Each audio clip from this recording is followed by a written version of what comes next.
Okay, I got cut off in the last video, so this will be part 2, and I will try to keep it short. That was a good amount the last video anyway, so I want to keep it short.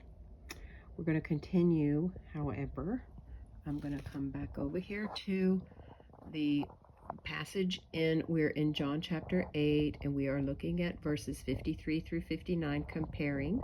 Go back and look at the first video. If you want to look at that more, you can study it on your own. You've seen all of the translations here. You can pause. This is the New International, this is the Living Bible, and this is the New Revised Standard Version. But I want to talk about the New Living Translation now. So let's look at it here in the King James, verse 58.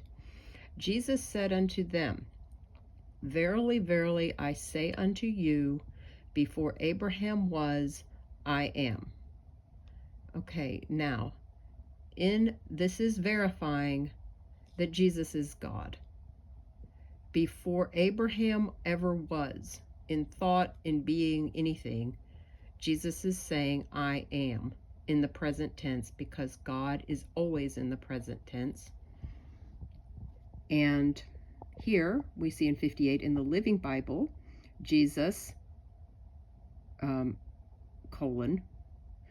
the absolute truth is that I was in existence before Abraham was ever born. So this is a different Jesus. This is a Jesus who existed from sometime before Abraham was born, but not necessarily from all eternity. And it implies that he had a beginning, possibly it's sometime in the past before Abraham was physically born. So now I want to go over to the New Living Translation, which came out of the Living Bible from my understanding.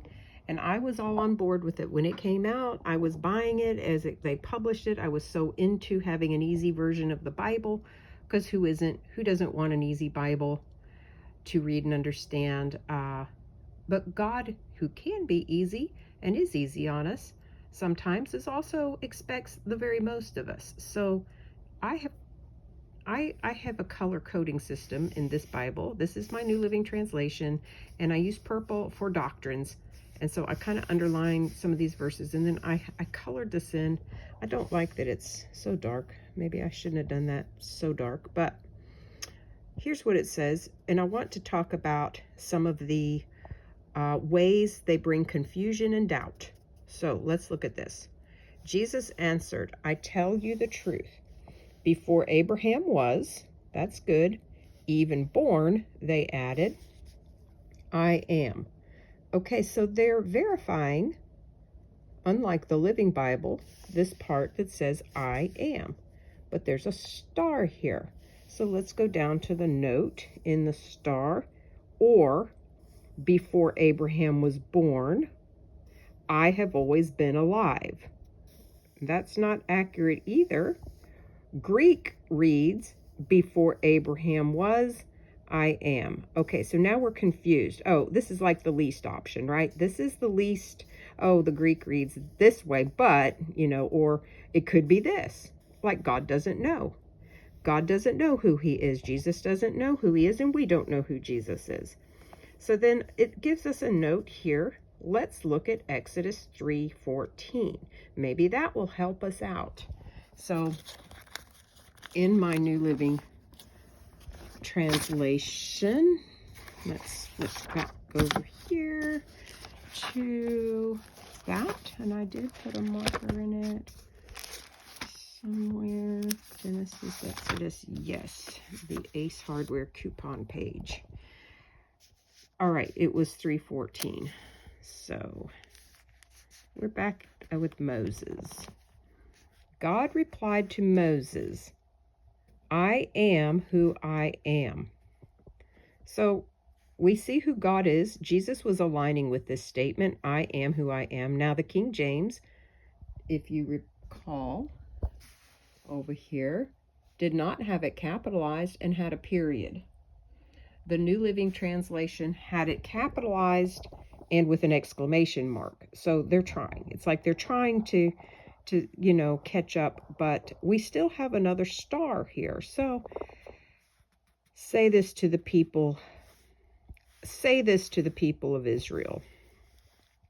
I am has sent me to you. Okay, just say this. Now, again, I'm going to come over here.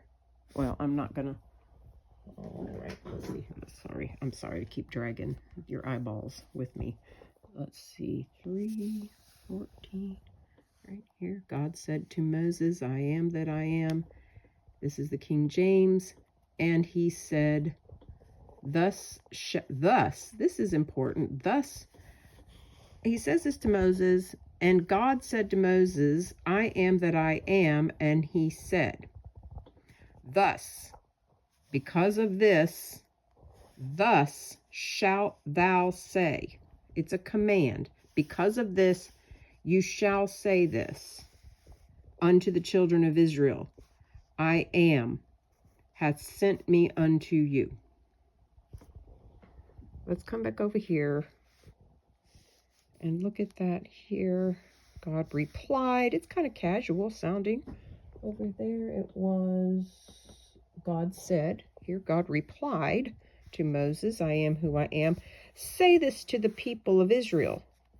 Okay. It's not a command. It doesn't sound as, it is saying to say, but it doesn't sound as urgent or in such a way as a command. It sounds a little more like a suggestion to me. Say this to the people of Israel. I am has sent me to you. But let's look at the star down here for verse 14. Let's see what that says. Or, okay, we have another option. I will be what I will be. Huh. Okay, so God is kind of just going to make it up. I don't want to put words. You just read it. Make your own decision, right? That's what the note says. It's giving us options to believe in who God is. Does God know who he is or not? That's what we need to ask ourselves. Has God, let's go back to our rules in our book about God being able to preserve who he is. And let's look at doctrines. This is a different doctrine. Here we have one God, one Christ, one church, one Bible. There's one doctrine, one true doctrine of who God is. But Satan's counterfeit would have us to believe there are many options for doctrines. And in fact, all the denominations will have different doctrines. So, and it's confusing, is it not? Which denomination is the right one?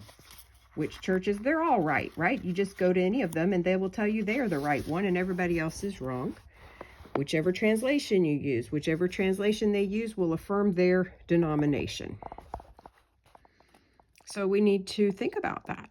Here are our rules reviewed, which I did in the first video. But again, let's just summarize that rule 1 is that the God who exerted supernatural force to conceive the word of God is able to, and it is reasonable to assume and to expect that God would use that same supernatural force to preserve his word.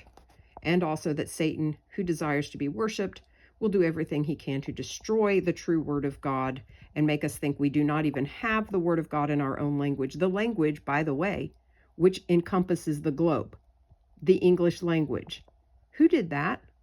How did the English language go all over the world? Why is it that English is the word spoken, the language spoken of commerce, business, science, and that students all over the world exert great effort and go to great expense to learn the English language?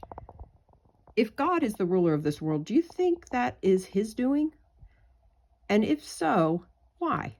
Would it be because his word is the true word and it has been preserved for the world in the English language? One language, Old Testament and New, not Greek and Hebrew and Aramaic and other, but in English for the world. Not that it's wrong to put it in other people's languages so they can have it in their mother language, but anyway, important stuff.